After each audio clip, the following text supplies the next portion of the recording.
So it is my pleasure to introduce Dr. Ozibeth, who, as Darwin mentioned earlier, is a veterinary anatomic pathologist, molecular diagnostician, and virologist who specializes in disease of reptiles and amphibians. He is currently a clinical associate professor at the University of Florida's College of Veterinary Medicine, where he serves as the director of Aquatic, Amphibian, and Reptile Pathology Service, the co-director of Zoological Medicine Diagnostic Laboratory, and the associate chair of Department of Comparative Diagnostic and Population Medicine. Dr. Osbuff graduated from a combined DVM PhD program at Cornell University in 2010, followed by an anatomic pathology residency at Cornell, zoo and molecular pathology fellowships at the Wildlife Conservation Society, and a wildlife pathology postdoctoral fellowship at Cornell. He briefly was a member of the zoo pathology program at the University of Illinois before starting at the University of Florida in 2017. His research interests include identifying and characterizing reptile and amphibian viruses, as well as more general pathogen discovery and characterization of captive and free-ranging wildlife. Dr. Ozibov, whenever you're ready, the floor is yours. Great. Thank you, Irina. Thank you, Darwin. Thank you, everyone, for having me.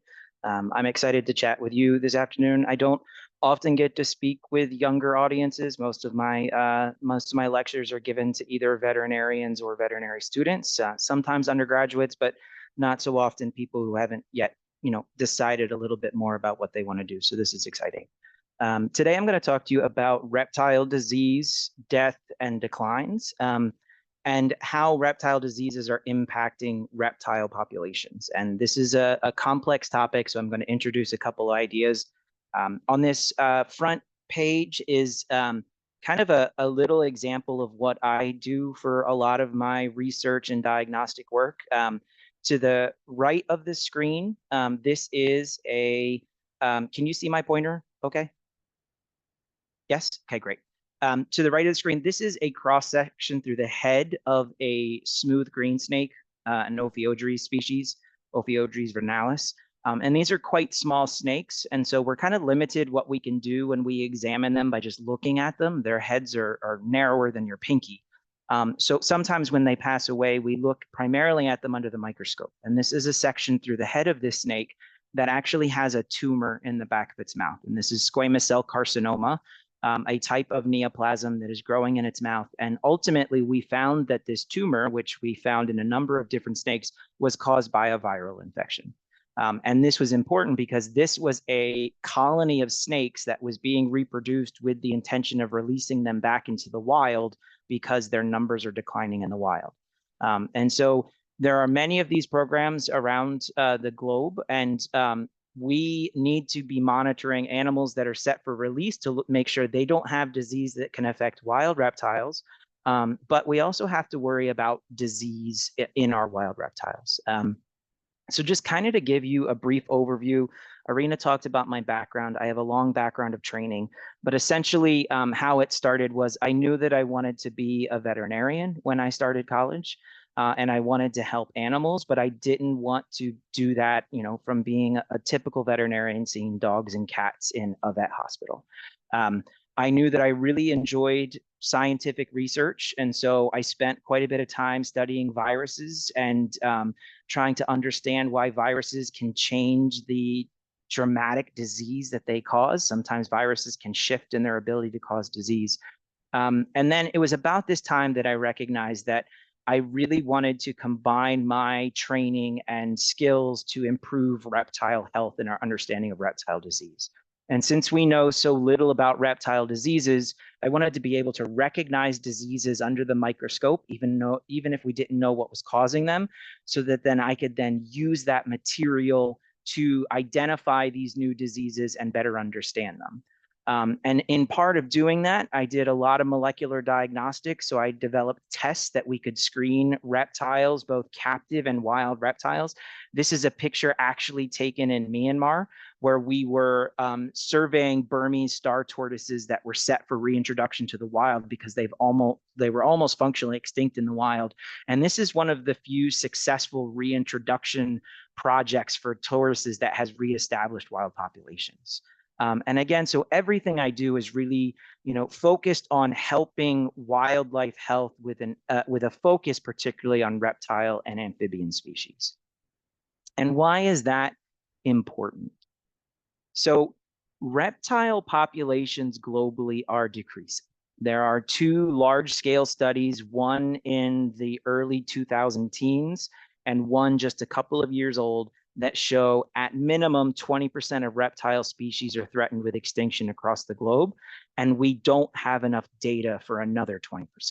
So that means that theoretically up to 40% of reptile species are declining or threatened with extinction. The species that we know are at greatest risk generally are those that live in freshwater environments. So many of our turtle species, species in tropical regions, species that inhabit oceanic islands and therefore have small populations to begin with. Fossorial species are species that live down under the undergrowth. So this is a glass lizard. They are limbless lizards that live underneath the leaf litter and underneath the soil. And so generally species that live underneath leaf litter in the soil, we don't know as much about because it's really hard to monitor and watch them if they're staying hidden underground or underwater. Turtles, crocodilians, legless lizards, and iguanid lizards are all also at greatest risk for decline. And so why are those declines happening? And as for any wildlife species, causes of population decline are multimodal. And so habitat loss is a big one. And that is one that is actively happening all the time. Over harvesting of species from the wild, for whatever reason that is, whether it's for the food market, whether it's for the pet trade, that's contributing to species decline. Climate change is absolutely contributing to changes in the stress to these animals and the places where they live, and then therefore some of the changes that the stress that they may experience. And then this is where it becomes a bit unexpected. And this is where infectious diseases such as bacteria, parasites, or viruses are contributing to population declines. Now, when we think about disease in an animal, and that's any animal including humans, disease is the manifestation of an infectious event for an infectious disease. But it's not only determined by the infectious organism. If you have a viral infection and your environment is suboptimal and you have more stress, that is going to increase the propensity for a serious disease. And so what we're seeing now that we haven't really seen historically, or at least in the long history of many wildlife species, is we are having infectious agents cause disease that is affecting animals at a population level. A lot of times disease just affects individual animals, and on the whole, the population is steady. But that is a changing paradigm. Disease is a part of life. And I think that that's something that everyone should know. If you have life, you will have disease. There is a natural order of things. Nothing lives forever. And therefore, disease will happen, whether it's disease of old age or disease because of trauma, that then an opportunistic happens. And so this is a part of life. And this is particularly true for animals in the wild. And it can happen for a number of different things. It can be due to cancer. We don't see cancer as much in wild animals, but we absolutely do. They could be traumatic injury. You know, if an animal is hit by a car and does not die, it will suffer. And then there are infectious causes that include bacterial infections, fungal infections, viral infections, and also parasites. And as I mentioned before, while disease can cause death, usually it isn't of concern for entire populations of animals, and that's a good thing. And an example of this is ranavirus, which is a type of viral infection. It's also called frog virus 3, particularly here in the eastern half of the United States. This is one of our major viral infections of wildlife. This virus is responsible for die-offs in a number of different species, fish, amphibians, and reptiles. And this happens naturally. For reptile infections with this virus, turtles and tortoises are mostly infected and can die. And occasionally, sometimes you'll see one-off cases in lizards and snakes.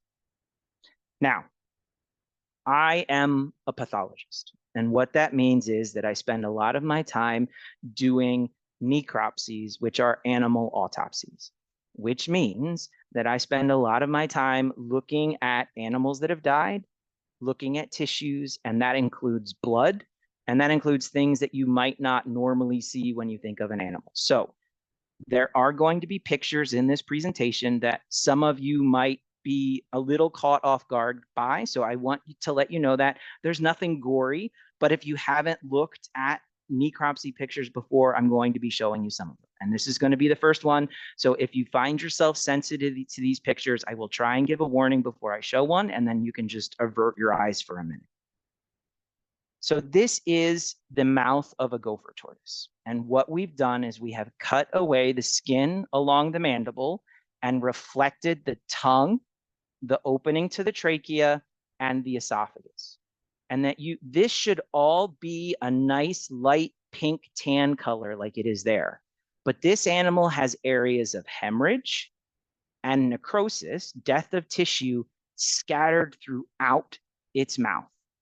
And this goes all the way down to its stomach. And this is also going to affect some of its internal organs. And this is a fatal ranavirus infection in a gopher tortoise, one of our tortoises native to the southeastern United States. So usually in tortoises, we see sporadic disease and death of individual animals. Now, some species are very susceptible to ranavirus infections, and eastern box turtles, which have a wide range throughout the eastern half of the United States, are definitely one of those species. And when eastern box turtles get exposed to ranavirus, 80% of those animals or more can die. So this virus for this one species can have population impacts, but on the whole, it is a part of the ecosystem. These viruses exist. These viruses have existed in those ecosystems for many, many, many, many, many, many years, and it is part of the natural cycle of those species and their lives and their deaths. But the risk of large-scale species declines in these types of infections is limited. And why is that?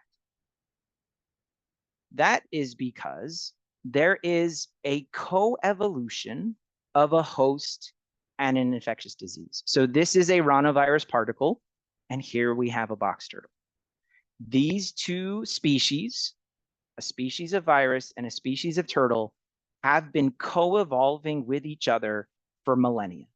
So when the virus infects the box turtles, some box turtles will die, and box turtles that live are going to be selected for, and their immune system over time is going to evolve to deal with those viruses. In response, the virus is going to then start evolving also, so it can continue to infect those turtles and those tortoises, because both of these things, their goal is to survive long term as a species. And it's the same thing for a virus. A virus is evolving, and its goal is to persist and produce new viruses. It does not make sense for this virus evolutionarily to kill off all the turtles. Because if the virus kills off all the turtles, which is what it infects naturally, then the virus has nothing it can infect anymore. And so that would be counterintuitive to long-term evolution. But we live in a world now that is incredibly different than the world was 75, 80 years ago. We have rapid movement of items that can move from one side of the globe to the other side of the globe in an incredibly short amount of time. And what that does is that removes all of the restrictions that had historically been in place for millennia to keep pathogens localized in their range and allow for continued evolution of pathogens and hosts. Now, we can move those potential pathogens and those hosts into brand new areas that they've never encountered before. And sometimes those pathogens, when they're moved into new areas they've never been before, can experience host species that are related to the species the pathogen normally infects, but have not had the opportunity for that long-term evolution to deal with that pathogen over time. And by removing that time of coevolution, you have the potential for drastic and dramatic disease caused by pathogens that can actually cause species to become extinct. So, as we move things from one part of the globe to the other, we are disrupting that balance of long-standing evolution between hosts and pathogens. Now, I know we're talking about reptiles, but we can't talk about this story without talking about frogs like this one. This is Atelopus atekai, or the Panamanian golden frog. This frog in 2004 was found all over in the wild areas of Panama. After that, chytrid fungus called a fungal infection of amphibians, which is called widespread decimations of amphibians around the globe, is called Batrachochytrium dendrobatidis, or I'm just going to call it BD fungus from this point on. BD fungus made its way into the part of Panama where these frogs lived, and within a year, the frog went extinct. This frog can now only be found in zoos and aquaria because scientists went out and collected some of these frogs from the wild and saved them. All the frogs in the wild are gone, and if you try and release this frog back out into the wild, it will die because of the fungus that has been introduced into that environment.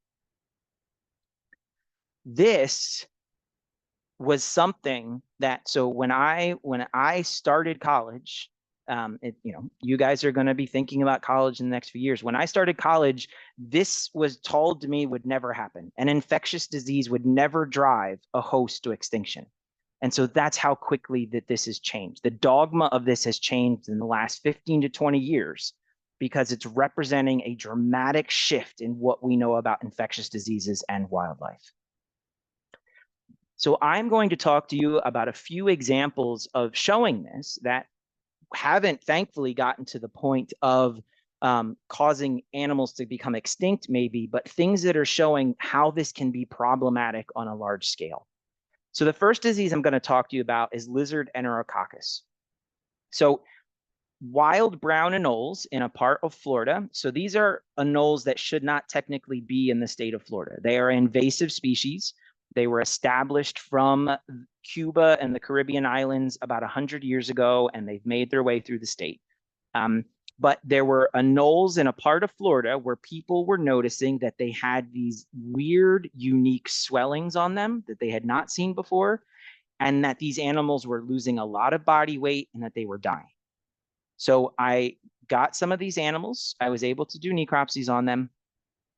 And this is the jaw. So here you can see how swollen the jaw is on this anole. We're going to look at this jaw under the microscope. And everywhere where you see this light blue color, that is where something bad is happening. None of this light blue is supposed to be there.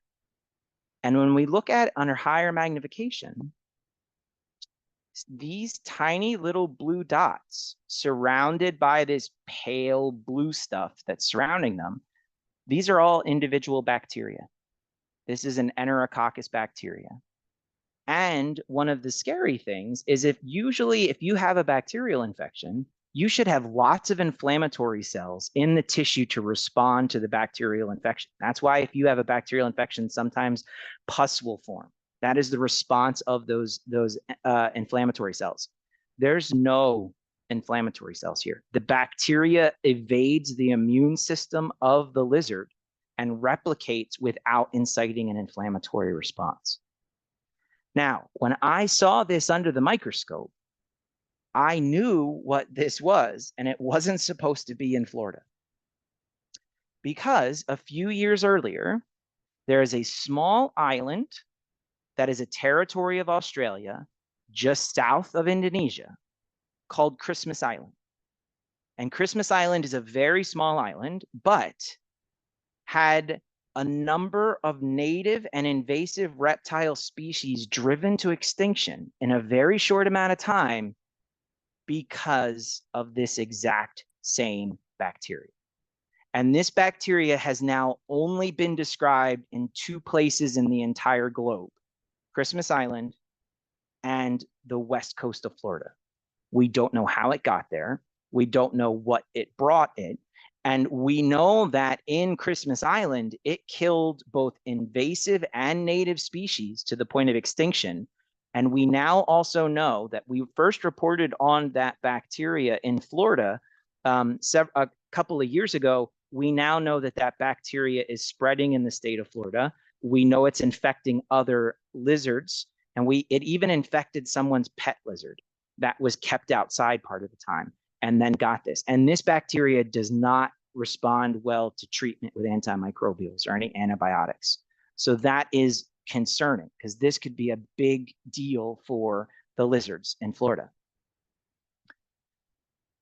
And it's probably because that bacteria, again, was moved into someplace new where it shouldn't have been before. This is another example. This is right now a Florida example, but there are major concerns this is going to become a broader scale issue. Pentastomes are a type of parasite that infects the lungs of reptiles and particularly snakes. And this particular type of pentasome called Rhyolithiella is a lung parasite of Burmese pythons. And it should exist in Asia.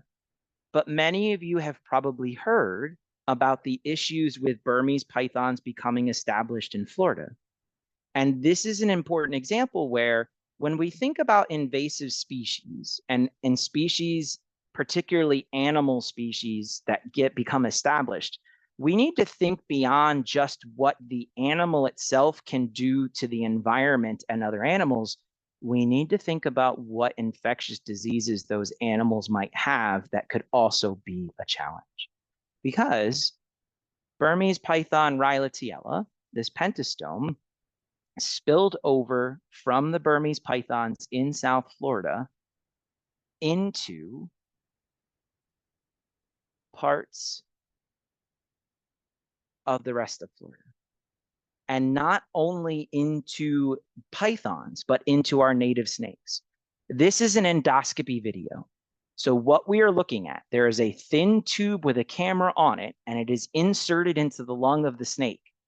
And you're looking at this tissue right here is the snake's liver, right next to the lung, and living right on top of the liver in the lung is this big parasite.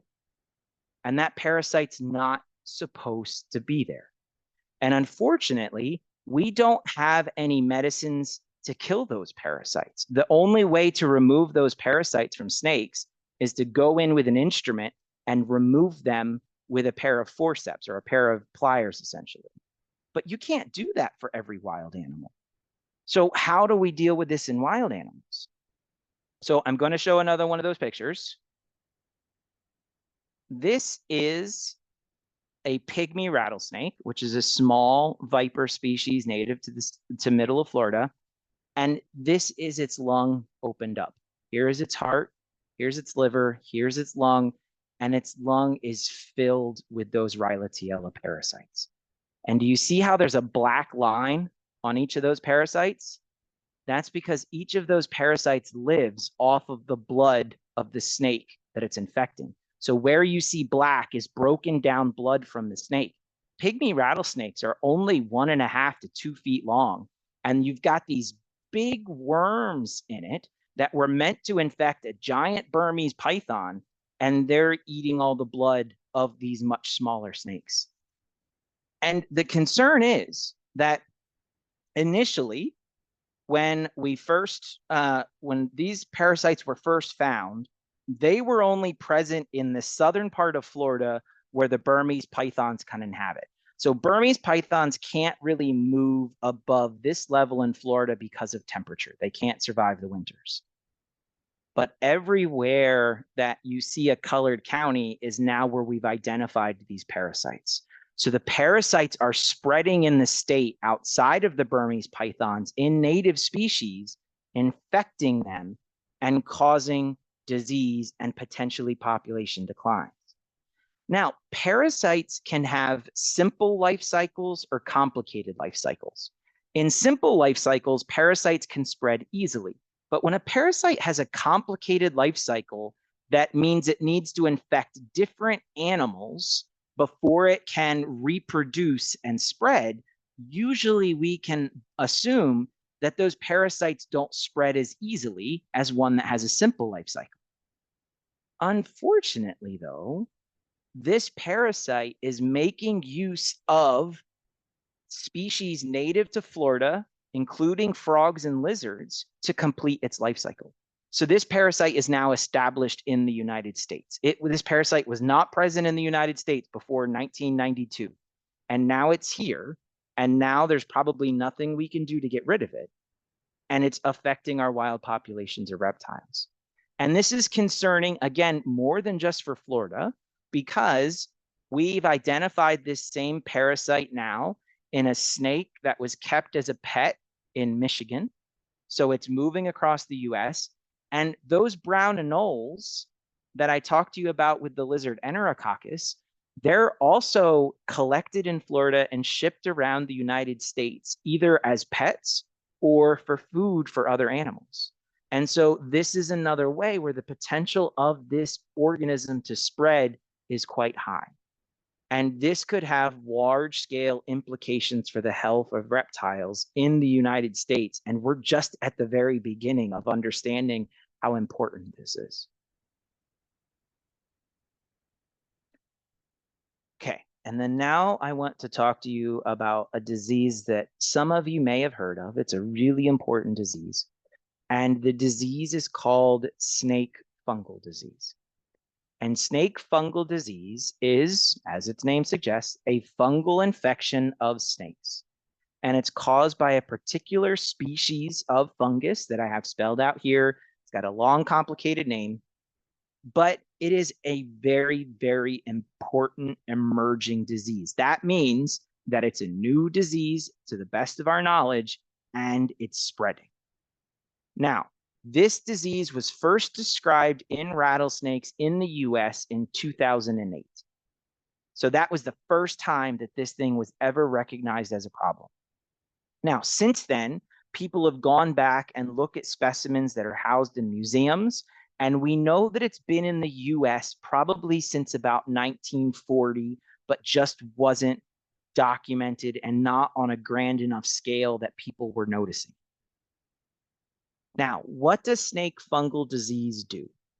In really mild infections, snake fungal disease just causes loss of scales, areas of ulceration where the skin is lost, and that can predispose an animal to a secondary bacterial infection. And that can happen on the head or on the body. This is best case mild infection. So I'm going to show you some more pictures, and some of these are going to be a little more graphic. This is a pygmy rattlesnake from Central Florida. So that same species that we're talking about that's being challenged with the parasite infections is also being challenged with this fungal infection. So these are the belly scales of a pygmy rattlesnake. They should have a very sharp edge, and they shouldn't be too thick. But you can see that some of them are kind of ragged. Some of them get really thick and yellow, and that is the fungus and inflammation. Now, a timber rattlesnake should have a nice pointy head. It has pits where it's going to sense heat, and it's the opening to its nasal cavity there. It should not have a head that is shortened and widened.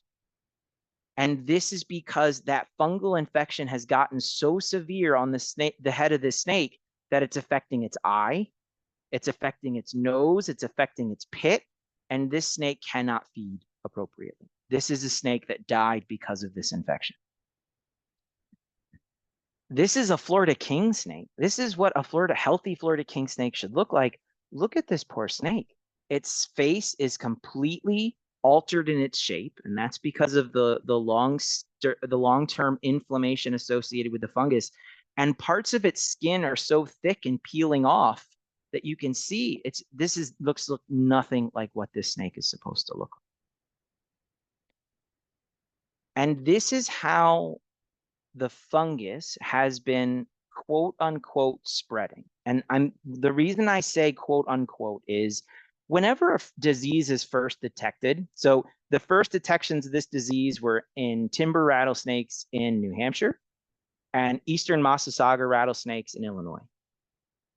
Whenever a new disease is found for the first time, people then start to learn about the disease. So there's always a period where you have increased detection of a disease and not necessarily spreading. So between the period 2010 to 2013, a lot of the states that are now black here on the eastern half of the US probably had the fungus before, but it wasn't being detected. That's not necessarily true for maybe Minnesota. It may have been moving west at that point, but absolutely between 2013 and the late 2010s, early 2020s, this fungus has moved across the entire United States. It's also now documented in Canada. It's also documented in Europe. So this is a fungal infection that is spreading and is having at least some degree of impact on wild snake species. And this is really important. Again, this is another disease where I can't give you all the answers on it because we're still in the very early stages of figuring this out. And this is what's going on. I've just given you 3 examples in reptiles of things that are happening right now. And unfortunately, for reptile diseases, that is the case pretty much around the globe. We're starting to give more attention to these species that have historically been overlooked, and we're recognizing a lot of the challenges that they're dealing with that in some ways are the effect of humans, whether it's introducing new pathogens, changing the climate, disrupting habitats.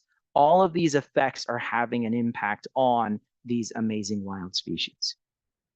So what this means, especially I think that's important for all of you, is what I learned as the fundamental background of disease in wildlife species is changing.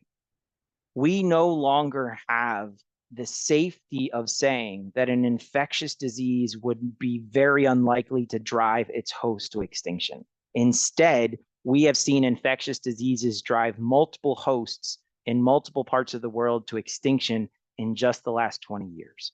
And combined, unfortunately, with climate change and habitat destruction, that is going to continue to happen. And unfortunately, there's nothing we can do to change this. This is the state of the world. And I'm not saying this because I want it to be sad or down or no, the world is going to always change. And that you guys are coming up into a world that is now different. And you need to be aware of these things. And we need to start to think differently about how we preserve and try and save these incredible animals. So I'm sure that these are all things that you're already doing. And if you're not, you should really start to think about it is everyone should be working to minimize our impact on the health of wildlife everywhere. And if you have a particular interest in reptiles, we absolutely should be doing that for reptiles and amphibians. If you have reptiles as pets, and don't get me wrong, I'm not saying that I don't think reptiles should be kept as pets. I gained my appreciation of reptiles as a young child, having some as pets. I think that there need to be restrictions on what reptiles we keep, and it can't just everyone can have any animal. But if you have reptiles as pets, what you want to be aware of is that those pet reptiles may have things that could make wild reptiles sick. So don't just empty the sand from your gecko tank outside without either disinfecting it or leaving it in a black plastic bag in the sun for a couple days where it would get so hot it would kill anything that's in there. If you have pet reptiles or you know someone who has pet reptiles and they can't keep them anymore, don't let them loose in the wild. This happens more than you'd like to believe. Find an animal shelter or something, or find a safe home for that animal. Do not release it into the wild. If you're looking to get a pet reptile, do not buy an animal that's wild caught. That is not, there are lots of species of reptiles that are bred in captivity. They breed them well. Getting wild caught animals not only affects wild populations, it can also spread disease. If you are going out into the wild to go herping, to look at animals in their native habitat, which I highly recommend if you enjoy reptiles, always make sure to disinfect your materials. Put a little bit of disinfectant, some Clorox or something on the bottom of the boots if you're going from one location to another because you don't want to potentially spread disease.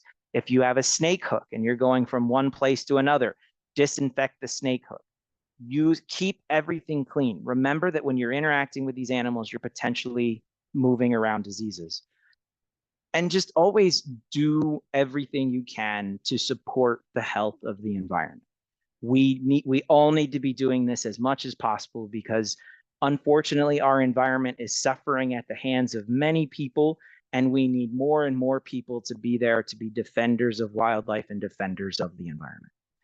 That's really all I had to discuss with you today. This is a nice, pretty Eastern rat snake picture that I took here in Florida a couple years ago, and I would be more than happy to answer any questions anyone has.